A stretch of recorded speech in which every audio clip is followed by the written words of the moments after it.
खास बात यह है कि हम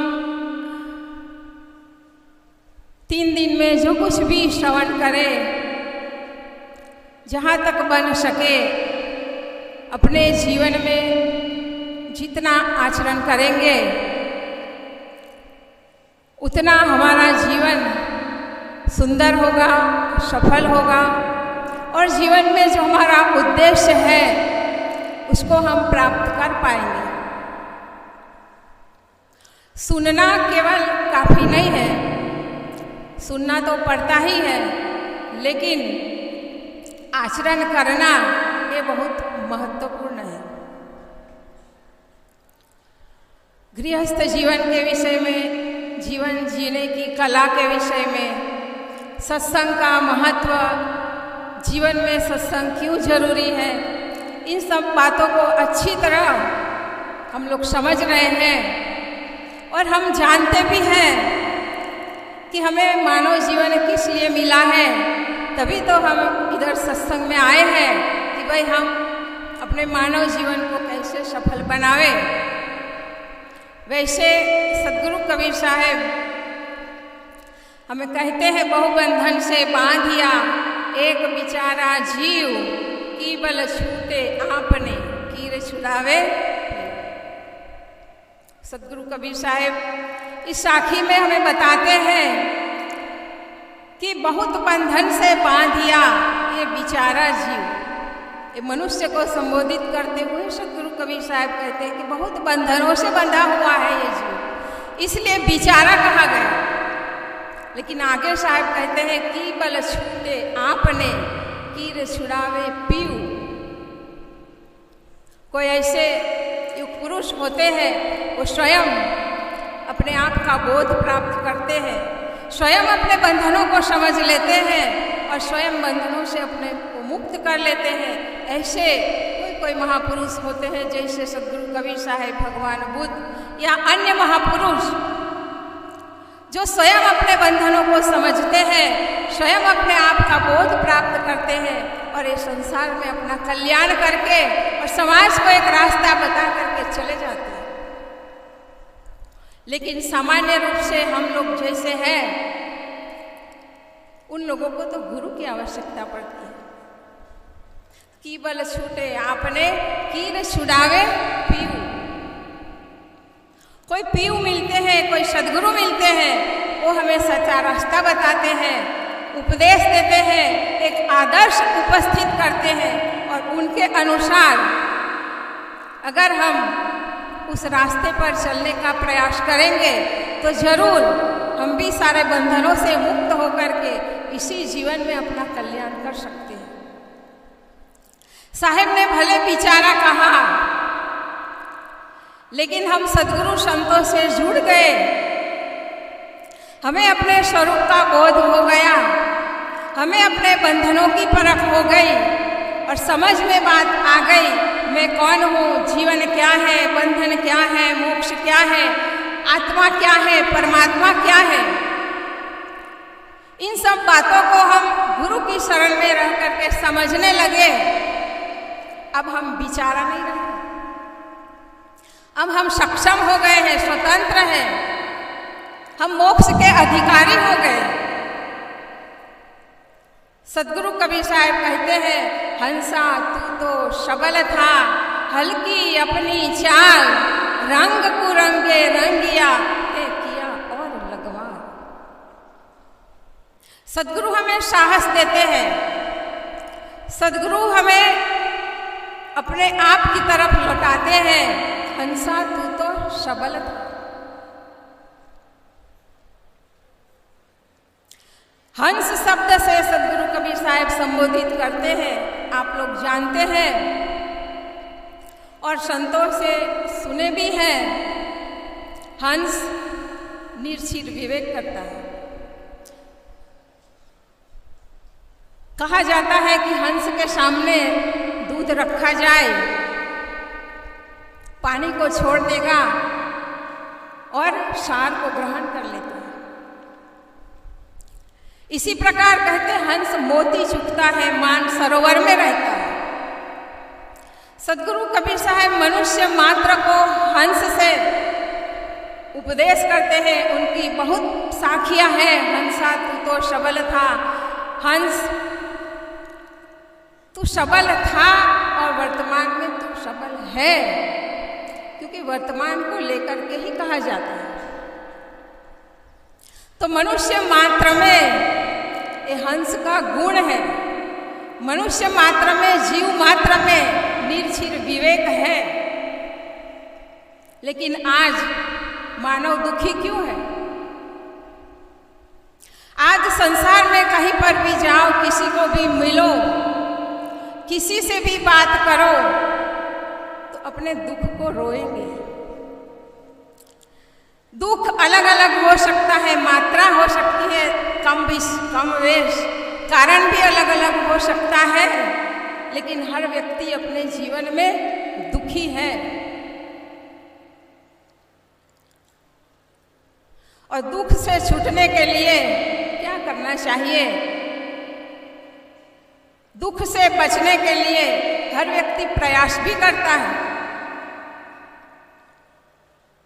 लेकिन सही रास्ता न मिलने के कारण जीवन बीत जाता है, लेकिन उसको सुख शांति का अनुभव नहीं हो पाता है।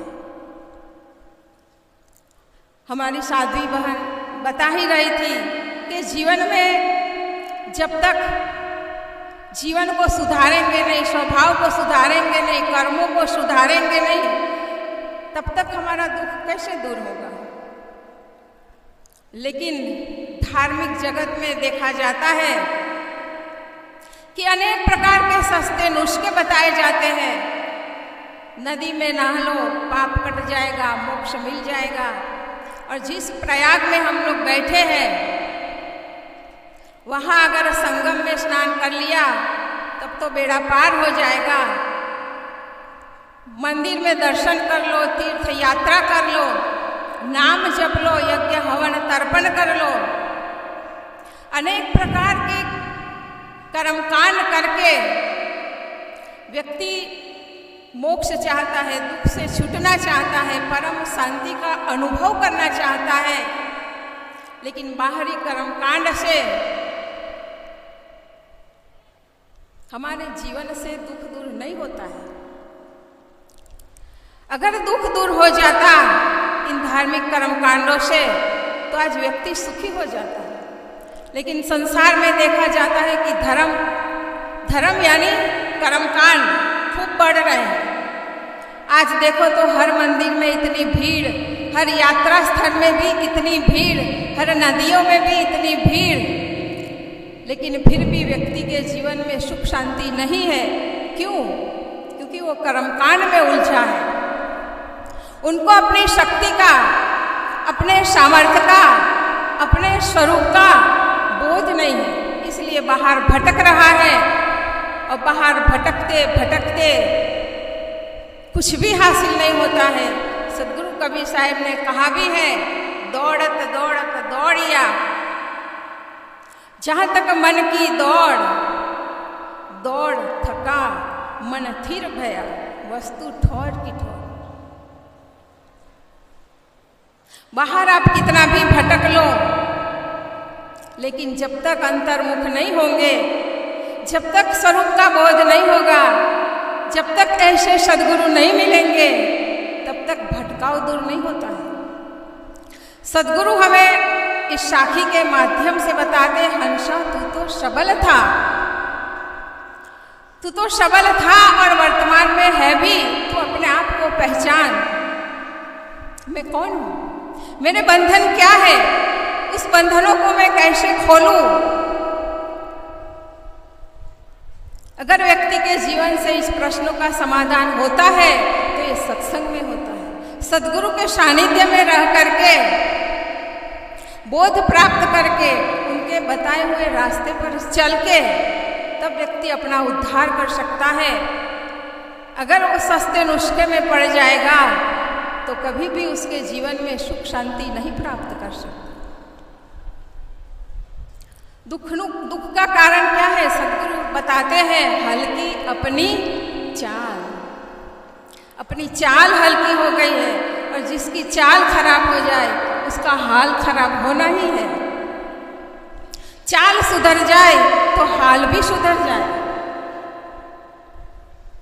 लेकिन आज संसार में देखा जाता है कि हर व्यक्ति सही ज्ञान प्राप्त नहीं कर पाता। ऐसे देखा जाए तो हर व्यक्ति भजन भक्ति सत्संग कहीं न कहीं कोई आश्रम में, कोई पंथ से, कोई मत से, कोई धर्म से जुड़ा हुआ है, कुछ न कुछ भक्ति करता ही है। मनुष्य का तो स्वभाव ही है। लेकिन जब तक सच्चे सद्गुरु नहीं मिलते हैं तब सही बोध नहीं होगा। लेकिन व्यक्ति जिस परंपरा से जुड़ा है उसी को सत्य मान लेता है और आगे सोचना नहीं चाहता, तो सत्य ज्ञान कैसे प्राप्त हो सकता है। सद्गुरु कबीर साहब कहते हैं, हंसा तू तो सबल था, तू सबल है, तू सक्षम है, तू सामर्थ्यवान है। अपने आप की शक्ति को पहचान, अपने बंधनों को पहचान, अपने दुख के कारणों को समझ और समझ करके उस रास्ते पर चलो। है ना, भूख लगी हो तो जब तक खुद न खाए तब तक पेट नहीं भराएगा। इसी प्रकार जो कुछ भी हम जानते हैं, समझते हैं, जितना जानते हैं, जितना समझते हैं, उसके अनुसार आचरण करना शुरू कर देंगे तो धीरे धीरे आगे रास्ता मिलता जाएगा और हम एक दिन अपने लक्ष्य पर पहुंच जाएंगे। लेकिन चलना ही शुरू नहीं करेंगे, जिस मत से, जिस गुरु से, जिस धर्म ग्रंथ से जुड़ गए हैं और वही सब कुछ मान लेंगे तो आगे नहीं बढ़ पाएंगे। सद्गुरु ने कहा भी है, कुल पशु, गुरु पशु, वेद पशु, काम पशु संसार, मानुषता को जानिए, जाहि विवेक विचार। सच्चे अर्थ में मनुष्य कौन है? जिसके जीवन में विवेक है, जिसके जीवन में विचार है। विचार और विवेक के बिना व्यक्ति कुल का अहंकार कर लेता है, वो भी भक्ति मार्ग में आगे नहीं बढ़ पाता है। मैं ऊंचे कुल का, निम्न कुल के, मैं पवित्र कुल का, तो व्यक्ति भी आगे कैसे बढ़ेगा? क्योंकि वो निष्पक्ष नहीं है। जो व्यक्ति निष्पक्ष होगा वही सत्य ज्ञान प्राप्त कर सकता है। और कोई गुरु का मोह कर लेते हैं, जिस गुरु की शरण में चले गए, हमारे गुरु तो अमुक के अवतार है, हमारे गुरु ने जो कुछ भी कह दिया सब कुछ सच है। दूसरे गुरु चाहे कितना ज्ञान दे, लेकिन जिस गुरु का पक्ष उन्होंने ले लिया उसकी सारी बातें भले कारण कार्य व्यवस्था के विपरीत हो, विश्व के शाश्वत नियम के विपरीत हो, लेकिन मेरे गुरु ने कह दिया वो सत्य है, वो व्यक्ति भी सत्य को प्राप्त नहीं कर पाएगा, क्योंकि उसके जीवन में निष्पक्षता नहीं है। अपने गुरु को ही सब कुछ मान लिया है, तो ऐसे गुरु पशु, वेद पशु, जो अपने धर्म ग्रंथ को, वेद यानी 4 वेद तो है ही, लेकिन जितने भी मत पंथ संप्रदाय के धर्म ग्रंथ हैं, अगर उसमें लिखी हुई सारी बातें हम सत्य मान लेंगे और उससे आगे विचार नहीं करेंगे, विवेक नहीं करेंगे, तो सारी बातें धर्म शास्त्रों में सत्य नहीं होती। सत्य बातें भी हैं। सद्गुरु कबीर साहब ने कहा भी है, साधु ऐसा चाहिए जैसे सूप सुखाए, सार सार को गही रहे, थोथा दे उड़ाए। सभी शास्त्रों में सार बातें हैं, लेकिन कहाँ हम ले पाते हैं? वो तो ऐसे महापुरुष सद्गुरुदेव जी, अभिलाष साहब जी हो गए, उन्होंने सारे शास्त्रों में, चाहे वेद पर हो, चाहे रामायण पर हो, चाहे महाभारत पर हो, चाहे गीता पर हो, चाहे कोई ग्रंथ हो, सार सार हमें दे दिया है। लेकिन सारे लोगों को सार कहाँ पता चलता है? वो तो सारी बातों को सत्य मानते हैं, है ना। संत गुरुजन एक कहानी सुनाते हैं जो आप लोग बहुत बार सुन चुके होंगे। एक व्यक्ति था, वो विदेश में कमाने के लिए गया। अब बहुत सालों के बाद आता नहीं है, उसकी पत्नी भारत में रहती थी और वो विदेश में था। और उस जमाना, जो आजकल तो मोबाइल का जमाना है कि सामने बात कर लो, लेकिन वो जमाना कि पत्र व्यवहार चलता रहा। तो कोई पत्र का भी वो उत्तर नहीं दे रहा था। तो एक दिन उस महिला ने पत्र लिखा और उसमें जो कुछ भी लिखना था लिख करके अंत में वो लिखी कि मैं रांड हो गई।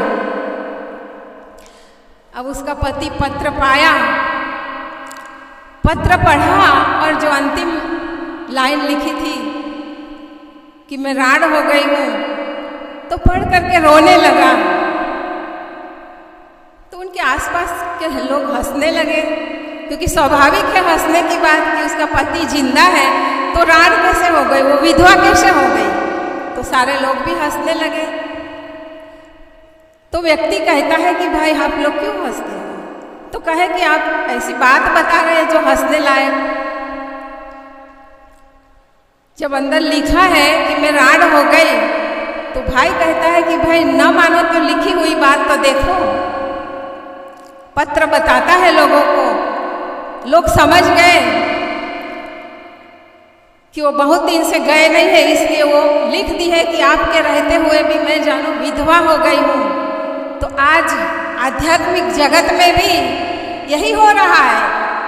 वेद पशु बने हुए लोग धर्म ग्रंथ की बातों को विचार विवेक नहीं करते हैं, बस लिखा है लिखा है लिखा है। कहा ना मानो तो लिखा तो मानो। और बस लिखी हुई बातों को बताने के लिए आज लोग बैठे हैं और असली जो सत्य है उसको नहीं समझ पा रहे हैं, क्योंकि वो वेद पशु धर्म शास्त्र के पशु बने हैं। तो आज धार्मिक जगत में इतनी भक्ति भजन सत्संग सब कुछ होते हुए भी व्यास गद्दी पर भी ऐसी ऐसी बातें बताई जाती है कि व्यक्ति भ्रमित हो जाता है। और कोई प्रमाण नहीं है तो बस पुस्तक प्रमाण मान लेते हैं कि वे आप्त वचन है, प्रभु की वाणी है। क्यों नहीं मानेंगे? नहीं मानोगे तो नास्तिक हो जाओगे, और नास्तिक होने का डर व्यक्ति को सोचने नहीं देता है। तो इस प्रकार कोई कुल पशु बनते हैं, कोई गुरु पशु बनते हैं, कोई वेद पशु बनते हैं, और काम पशु तो पूरा संसार है ही। काम वासना में तो संसार डूबा ही है। वो मनुष्यता को क्या समझेगा, सत्य को क्या समझेगा? उन सब से ऊपर उठेंगे वही व्यक्ति सत्य को समझ सकता है।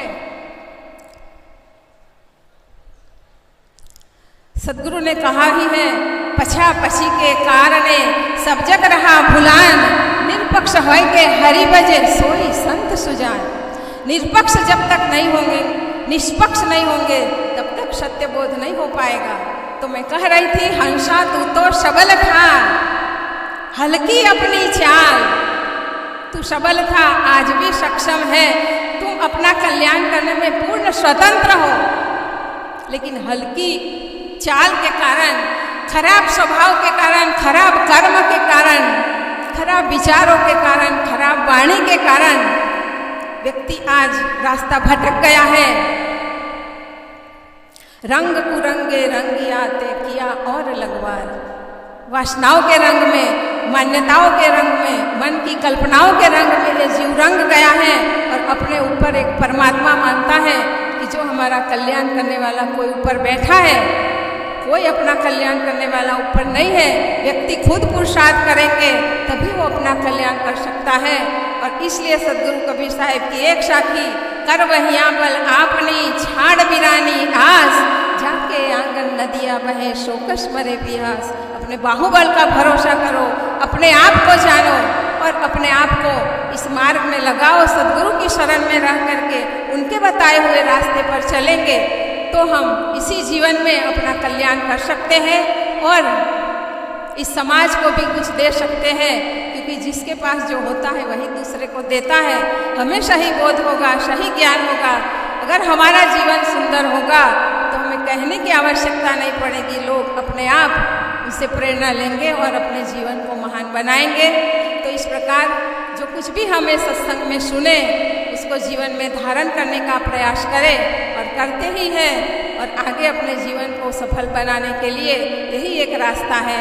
आप आप सबको शुभकामना देते हुए वाणी को विराम देती हूँ। बोलो सद्गुरुदेव की